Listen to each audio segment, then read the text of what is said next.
तो मियाँ साहब क्या खूब कहते हैं कि टुर गए ने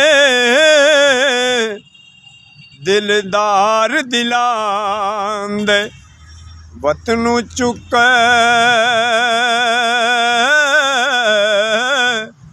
मुहारा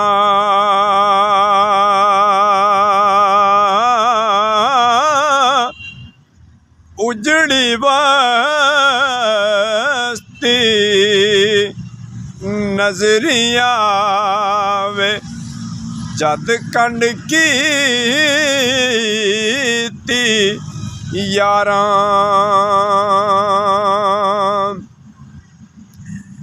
ते लखां जोड़। मियाँ साहब ने क्या खूब किया कि लखां जोड़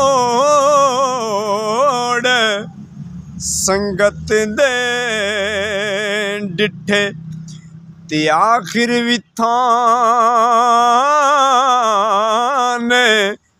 पईयां ओ जिन्ना बाजों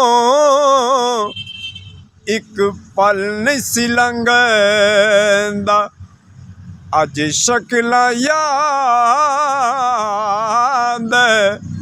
न रहियां अज शक्लां याद न रहियां ते ए दुनिया एक मुसाफिर खाना कोई आवे ते कोई जावे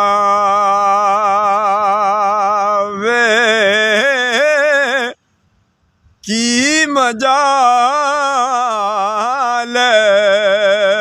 मुहम्मद बख्शा किसे नू मोड़ ले आवे। वीडियो अच्छी लगे तो लाइक शेयर जरूर करना। मिलते हैं जी अगली वीडियो।